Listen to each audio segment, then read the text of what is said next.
오늘은 사무엘상 6장 말씀을 통해서 벳세메스로 향하는 암소라고 하는 제목으로 같이 은혜를 나누도록 하겠습니다. 4장에 나오는 아벡 전투에서 블레셋은 이스라엘에게서 최고의 전리품을 획득했는데 그것은 곧 하나님의 법궤였죠. 블레셋은 득의 만만해서 그 법궤를 자신들의 신 다곤에게 바쳤습니다. 하지만 그 일로 다곤은 땅에 거꾸러져 부서졌고 법궤가 이르는 각 도시마다 독종이 퍼져서 많은 블레셋 백성들이 죽어갔습니다. 그러자 이제 블레셋의 방백들은 이것에 대한 대책을 수기를 했습니다. 블레셋의 제사장들과 복술자들, 즉 점치는 자들은 처방을 제시를 했는데 비록 이들이 이제 이방인들로서 하나님의 율법에 대해서 몰랐지만 6절을 보면 그래도 주변 나라의 역사와 관습에 대해서 어느 정도 연구하고 들었던 것 같습니다. 자, 6절입니다. 애굽인과 바로가 그들의 마음을 완악하게 한 것 같이 어찌하여 너희가 너희의 마음을 완악하게 하겠느냐? 그가 그들 중에서 재앙을 내린 후에 그들이 백성을 가게 함으로 백성이 떠나지 아니하였느냐? 그래서 이제 이와 비슷한 처방법을 제시를 했습니다. 즉 그들은 블레셋에 닥친 재난은 이스라엘의 신 여호와가 진노했기 때문이라고 그렇게 보고 그것을 해소시켜야 한다고 말했습니다. 그래서 구체적으로 블레셋의 5도시 방백의 수요대로 금 독종 5과 금쥐 5을 만들어서 이 배상 형식의 속건제로 삼아서 법궤와 함께 이스라엘로 다시 돌려보내야 한다고 그렇게 말을 했습니다. 자, 4절 말씀입니다. 그들이 이르되 무엇으로 그에게 드릴 속건제를 삼을까 하니 이르되 블레셋 사람의 방백의 수요대로 금 독종 5과 금쥐 5마리라야 하리니 너희와 너희 통치자에게 내린 재앙이 같음이니라. 여기서 아마 이 금 독종과 금쥐 형상을 만든 이유는 블레셋에 닥친 이 재난이 쥐로 인한 독종, 즉 페스트였기 때문이 아닐까 그렇게 생각을 합니다. 고대인들은 신에게 감사하거나 혹은 신의 노여움을 풀고자 할 때 자신이 원하는 바를 구체적인 형상으로 만들어서 제사 드리는 습관이 있었습니다. 예컨대 이제 적을 공격하기 전에 적장의 형상을 만들어서 그것에다가 저주의 제의를 시행하는 것과 같습니다. 이런 맥락에서 블레셋 족속들은 방백의 수요대로 금 독종과 금쥐 형상을 만들어 보냄으로써 이스라엘의 신 여호와께 배상의 예물로 삼음과 동시에 그러한 재난이 블레셋에게서 떠나기를 소원했던 것입니다. 그래서 블레셋 제사장들은 금 독종 5과 금쥐 5을 만들었습니다. 그리고 이제 새 수레를 만든 후에 거기에다가 법궤와 함께 싣고 그것을 멍에 메어보지 않은 젖나는 소 2마리, 즉 다시 말하면 새끼에게 젖을 먹이는 그러한 어미 소 2마리로 하여금 그것을 끌고 가도록 했습니다. 자, 7절, 8절 말씀 보겠습니다. 그러므로 새 수레를 하나 만들고 멍에를 메어보지 아니한 젖나는 소 2마리를 끌어다가 소의 수레를 메우고 그 송아지들은 떼어 집으로 돌려보내고 여호와의 궤를 가져다가 수레에 싣고 속건제로 드릴 금으로 만든 물건들은 상자에 담아 궤 곁에 두고 그것을 보내어 가게 하고. 자, 이렇게 시도한 이유는 블레셋에 닥친 이 재앙이 과연 이스라엘의 신 여호와께서 내리신 것인지 아니면 그냥 우연히 임한 것인지를 확인하고자 했기 때문입니다. 이스라엘의 신 여호와가 정말 살아 있어서 자신의 법궤를 원한다면 이 법궤 실은 암소들은 곧장 앞으로 갈 것이고 만약 여호와가 없다면 암소들은 그 본능을 따라서 앞으로 나아가지 아니하고 젖 물리는 새끼들에게로 되돌아올 것이기 때문입니다.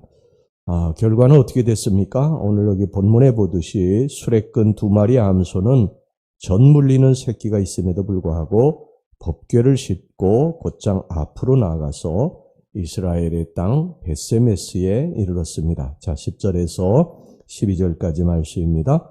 그 사람들이 그같이 하여 젖나는 소 2를 끌어다가 수레를 메우고 송아지들은 집에 가두고 여호와의 궤와 및 금쥐와 그들의 독종의 형상을 담은 상자를 수레 위에 실으니 암소가 벳세메스 길로 바로 행하여 대로로 가며 갈 때에 울고 좌우로 치우치지 아니하였고 블레셋 방백들은 벳세메스 경계선까지 따라가니라.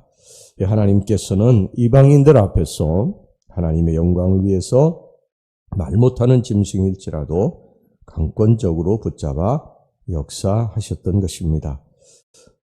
이 벳세메스로 가는 암소, 그것은 하나님의 손에 붙들린 자의 삶이 어떠해야 하는지를 우리들에게 이제 보여줍니다. 암소들은 수레를 끌고 갈 때에 울었다고 그랬습니다. 왜 울었을까요? 젖을 물리는 새끼들이 있었는데 그 새끼들과 떨어져서 가야 되는 것 때문에 아마 울었을 것입니다. 비록 짐승이지만 젖을 물리는 새끼들과 떨어지니까 마음이 얼마나 아팠겠습니까? 그러나 암소들은 뒤로 돌이키거나 이리저리 방황하지 않았습니다. 그냥 대로로 바로 행하여서 좌우로 치우치지 아니하고 앞으로 곧장 나아갔습니다.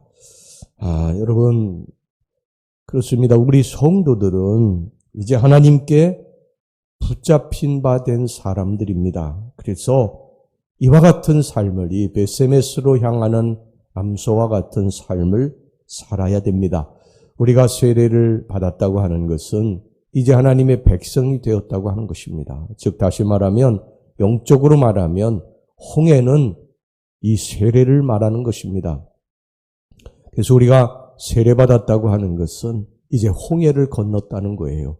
다시는 이제 애굽으로 돌아갈 수 없다는 것입니다. 즉 다시 말하면 우리는 이제는 다시는 세상으로 가서는 안 되고 또 갈 수도 없는 하나님의 백성이라는 것입니다. 그런데 이스라엘 백성들은 홍해를 건넌 후에도요, 계속해서 애굽을 그리워하지 않습니까? 애굽의 고깃가마가 그립고 부와 또 참외 이런 것들이 그립다고 계속해서 애굽을 그리워하고 있습니다.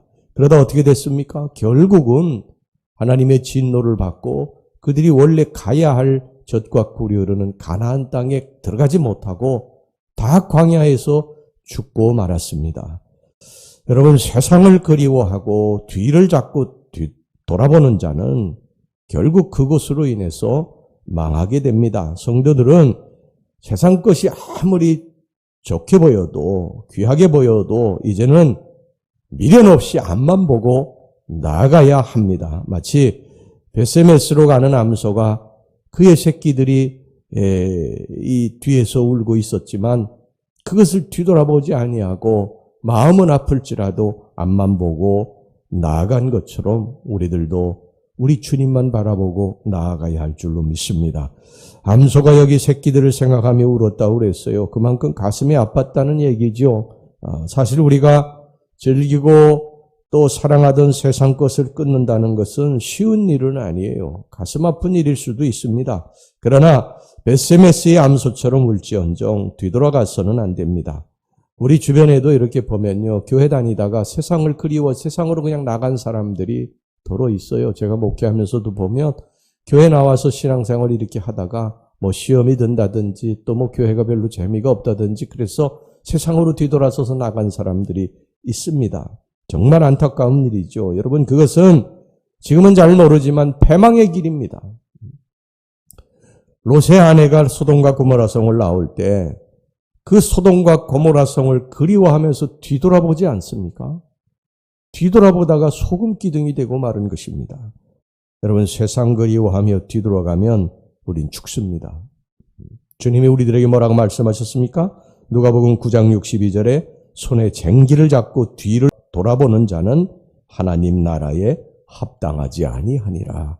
여러분, 손에 쟁기를 잡았으면 뭘 해야 됩니까? 앞에 밭을 갈아야 됩니다. 쟁기 잡고 뒤를 돌아다보면 안 돼. 우리 하나님께서 우리를 부르시고 세례 주어서 하나님의 백성을 삼으신 것은 이제 주를 바라보고 주의 영광을 위해서 일하라고 우리들을 하나님이 세우신 줄로 믿습니다. 쟁기 잡고 뒤돌아보고 세상 그리워하고 그러면서 머뭇머뭇거리고 앞을 향해서 가지 아니하면 롯의 아내처럼 소금 기둥이 되는 것입니다. 멸망의 길로 가는 거예요. 여러분, 세상 기웃기웃거리지 말고 오직 주님만 바라보면서 부지런히 쟁기 잡고 밭을 가시는 여러분들이 되시기를 주의 이름으로 축원합니다. 우리들에게 시간이 그렇게 많이 남은 것이 아닙니다. 우리가 지금 이제 한 2주 정도 지나면 2, 3주 지나면 또 2022년도가 역사 속으로 사라지지 않습니까? 시간이 이렇게 빠른 거예요. 우리들의 나이를 생각해 보세요. 또 한 나이를 먹지 않습니까? 금방 세월이 가버리는 것입니다. 우리가 그 세월이 가버리기 전에 부지런히 쟁기질해서 사명 감당하다가 주님 앞에 서야 될 줄로 믿습니다. 주의 손에 붙잡힌 바되니 바울이 뭐라고 그랬습니까? 빌립보 3장 8절 9절에서 모든 것을 배설물로 여기고 표대를 향하여 내가 나아간다. 이렇게 말을 했습니다. 세상 것 바라보지 않았다는 거예요. 그가 세상적인 것으로 생각하면 얼마나 많은 것들이 있었어요. 얼마나 많은 것을 즐기고 또 품에 안고 그리워하면서 살 수 있는 그러한 조건을 갖춘 사람이에요. 그런데 그 다 배설물처럼 여기고 내가 표대를 향해서 이제 나아간다 그랬습니다. 우리 성도들은 이제 이 세상의 이방 땅을 떠나서 저 하나님의 나라를 향해 가는 순례자들입니다. 이제 그곳으로 가는데 이 벳세메스 암소와 같은 생을 살고 앞만 보고 뒤돌아보지 말고 주님만 바라보고 저 영원한 곳을 바라보고 나아가는 그러한 성도들이 되어야 될 줄로 믿습니다. 기도하겠습니다. 하나님 아버지, 우리들이 세례받고 하나님의 백성들이 되었습니다. 홍해를 건넜습니다. 다시는 이제 애굽 그리워하고 세상 그리워하고 뒤돌아보지 않게 하시고 앞만 보고 표대를 향해서 다름질쳐 나가게 하여 주시옵소서. 예수님의 이름으로 간절히 기도하옵나이다. 아멘.